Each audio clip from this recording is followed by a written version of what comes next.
serta pekerjaan juga. Dia beberapa kali meminta maaf ke Mari.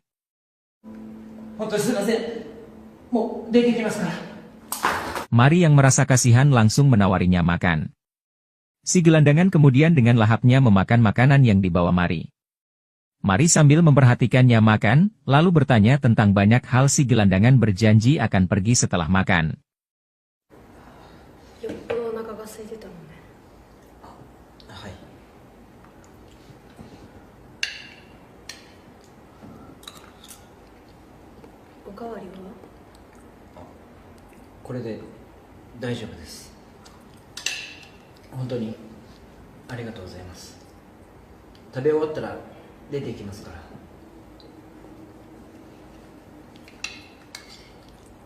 Mari yang kasihan, menanyakan di mana dia akan tinggal. Dia lalu menjawab mungkin di taman. Berhubung menurut laporan cuaca malam ini akan hujan, Mari yang merasa kasihan, menyuruhnya tinggal di sana malam ini. Dia akan merahasiakan keberadaannya. Dengan syarat dia tidak boleh berisik.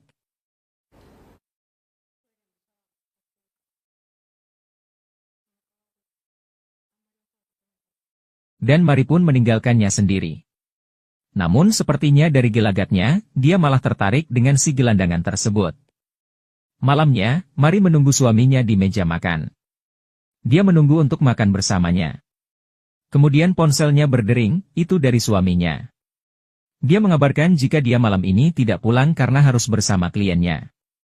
Dia juga berpesan bahwa besok akan ada yang melihat lantai 2 untuk menyewanya. Jadi memintanya menemani si penyewa untuk melihat-lihat ruangan tersebut.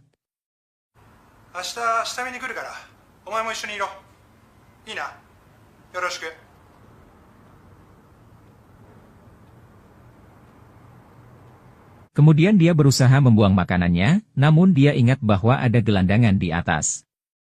Jadi dia pun memberikan semua makanannya itu untuk si gelandangan. Dia memintanya untuk pergi besok pagi, karena akan ada penyewa yang datang. Mari kemudian memberikannya sebuah selimut dan pamit. Tapi si gelandangan bertanya kenapa dia sangat baik kepadanya. Lalu Mari bercerita semuanya. Dia bercerita jika dia tidak merasa bahagia. Suaminya tidak mencintai dirinya. Dan mungkin berselingkuh. Dia juga merasa jika bercerai darinya tidaklah mungkin karena berbagai alasan.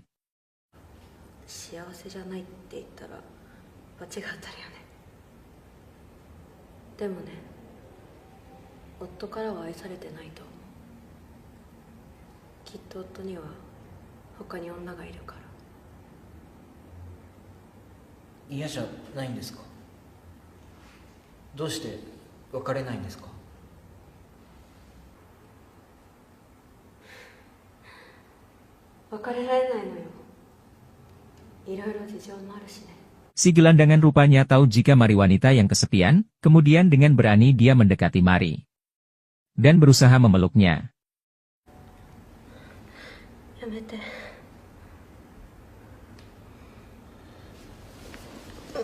Mari yang memang merasa kesepian, awalnya menolak. Namun lama-lama dia pun nyaman dengan si gelandangan itu. Dan akhirnya mereka pun melakukan smackdown. Esoknya, Mari mengantar si penyewa melihat-lihat ruangan kosong itu. Dia lalu pergi ke kamar mandinya karena curiga ada sesuatu di sana. Dan benar saja, ternyata si gelandangan masih ada di sana. Kemudian tanpa basa-basi, si gelandangan langsung smackdown Mari.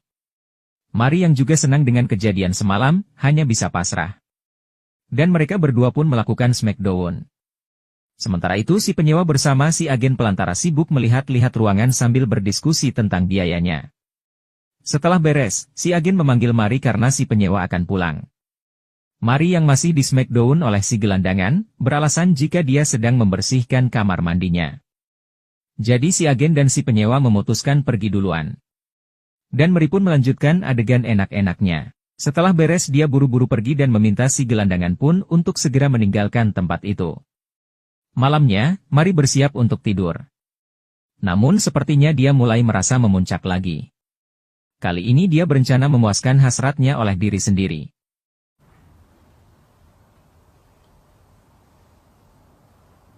Tampak si gelandangan mengintip di balik jendela kamar tidurnya. Belum juga terpuaskan, suaminya pulang dalam keadaan mabuk. Dia kembali memarahi Mari. Kali ini gara-gara ruangan yang akan disewakan di lantai 2 tidak jadi disewa. Dengan alasan Mari tidak memberikan pelayanan yang baik. Dia malah membersihkan toilet di saat mengantarnya melihat-lihat ruangan itu. Si suami yang marah kemudian menampar Mari berkali-kali. Si gelandangan hanya bisa melihat semua kejadian itu di luar. Kemudian si suami pergi meninggalkan Mari. Mari yang sedih hanya bisa pasrah. Kemudian dia menyadari jika si gelandangan ada di luar. Dia buru-buru menemui dirinya. Si gelandangan yang merasa kasihan, hanya bisa menghiburnya. Dengan cara apa? Ya betul, smackdown Mari dan memuaskan semua hasrat dalam dirinya. Dan mereka berdua kembali melakukan smackdown. 奥さんのこと助けたいんだ。あなたに何ができるっていうの？わかんないけど、奥さんかわいそう。俺が慰めてあげたい。 Esok paginya, Mari mengantar si suami yang akan pergi bekerja. Namun ada yang beda kali ini, dia tampak bahagia. Tidak murung seperti biasa. Si suami yang menyadari itu menanyakan apa yang terjadi.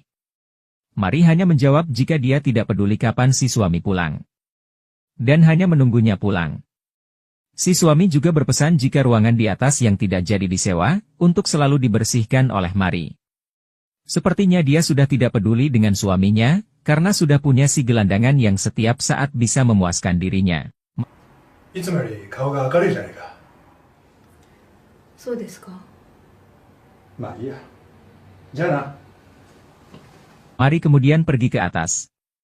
Dan sudah dapat ditebak, dia menemui lagi si gelandangan yang tampaknya sekarang tinggal di ruangan kosong tersebut. Dan film pun ditutup dengan adegan smackdown lagi antara Mari dan si gelandangan.